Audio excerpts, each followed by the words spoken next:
शहूबरा Jandiala road eat some more pizza and burgers cafe का शानदार इफ्तिताह councillor doctor Hashim ने किया। इस हवाले से हमें आगाह कर रहे हैं वहाँ पर मौजूद हमारे नुमाइंदे हाफिज़ आकिफ़ हमीद जी। आगाह कीजिएगा हाफिज़, क्या अपडेट्स हैं?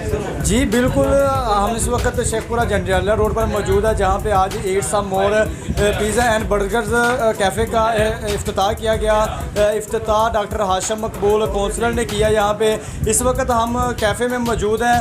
हम कैफ़े के ओनर के पास जाते हैं और उनसे पूछते हैं कि ये शहरियों के लिए कैसा तोहफ़ा है।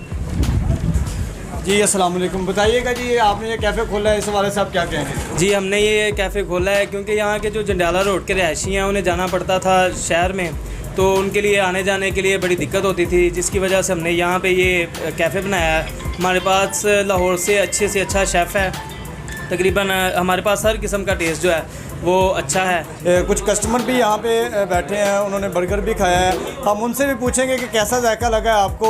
जी अस्सलाम वालेकुम। वालेकुम सलाम। क्या हाल है आपका? अल्लाह का शुक्र। क्या नाम है आपका? मेरा नाम मोहम्मद उस्मान है। मोहम्मद उस्मान, बताइएगा, आप यहाँ पे आए हैं, आज फर्स्ट डे था इनका, तो आपने बर्गर खाया, आपको कैसा लगा है? मैंने इनका जिंगर बर्गर टेस्ट किया है, बहुत ही ज़बरदस्त है, उनका टेस्ट बहुत अच्छा है, कमाल का है, औसम है ये। कि ये शेखपुरा में वाद जंडियाला रोड पर ये एक आलीशान कैफ़े का इफ्तिताह आज किया है ताकि शहर की बजाय अपने रोड पर रहते हुए चीज़ों से लुत्फ़अंदोज़ हो सकें। जी बहुत शुक्रिया हाफिज़ आकिफ़, आप हमें अपडेट्स कर रहे थे।